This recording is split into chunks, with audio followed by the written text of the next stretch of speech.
ईश्वरं वा सुता श्रीमन् पूर्वा सन्ध्या प्रवर्तते. There's no precedent for this work. And I think that's partially why it's so challenging to get people to recognize the immense value in it. Because on one level, it seems ridiculously simple. Mm-hmm. Like, what do you mean? I don't have to buy a book. I don't have to, I'm just going to use my life. That doesn't make any sense. Mm-hmm. That's too simple. But it's deceptively simple. All you need is built into the construct of your life. Mm-hmm. But you've got to go in there and you have to work it. Mm-hmm. And that's not easy. So within that, how it gets kind of presented is a little challenging. I guess I could ask you, since you're newer Mm-hmm. into this work than Kilian, like when you first came into the awareness of the work and heard about it from that space of we're going to utilize your life experiences Mm-hmm. to help you see through the conditioning, like what was your experience of that? One of the things I remember feeling, just especially based on my own experience before of being in certain tradition, or being in like a spiritual path that was also mystical and certainly a path. Mm-hmm. But it could have also related to any religion or other things that had some rules or guidelines or traditions or just some level of things that you do. Right. Some kind of container of this is what we do now and this is what we do that, and this didn't have that.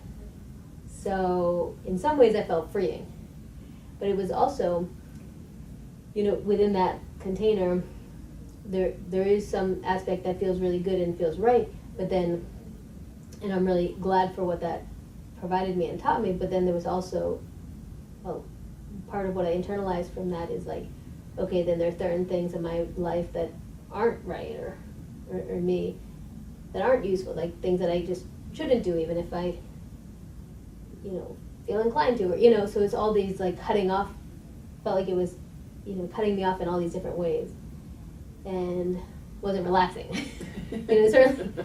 So here it was definitely felt like an experience of just relaxing into that, where it's like, you mean I can just,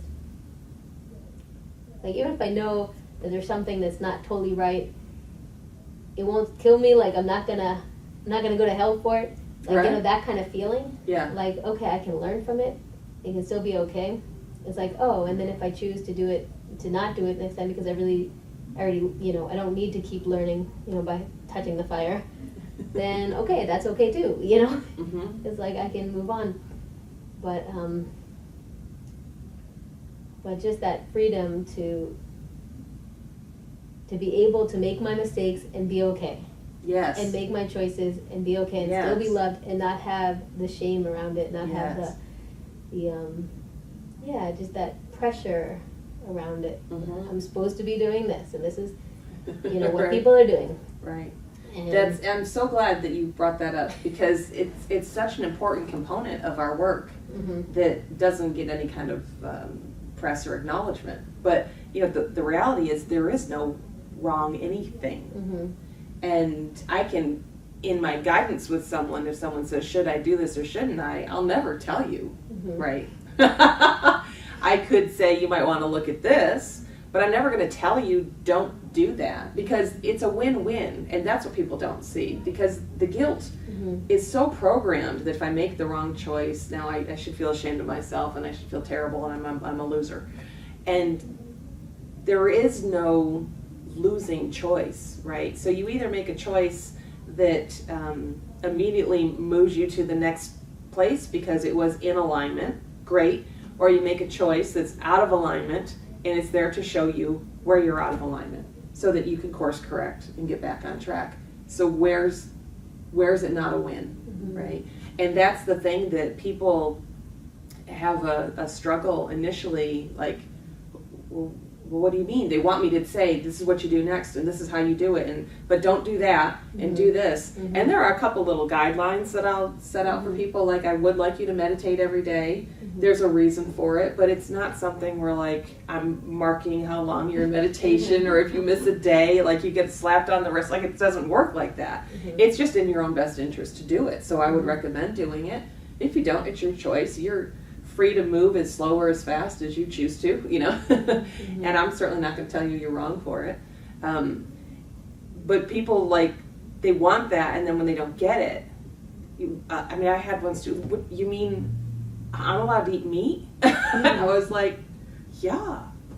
I'm not going to tell you to be a vegetarian. I'm not going to tell you not to do anything. And it's so confusing for people because they're so used to always being told what to do. And the whole thing is, look, if we're looking at, you're living a life where you believe that polarized opposites are real. And if the purpose in deeper spiritual work is to come to the center, you know, take it from a Buddhist perspective, right? Walk the middle path. I can't hold anything as good or bad, right? It's all a blending of all of it. So, yeah, if you want to have a steak, have a steak. Yeah, you want to be vegan, like, but don't polarize over the opposite, whatever it is. All things are equal here. All things are equal. And it's freeing, incredibly freeing, but unnerving at the same time.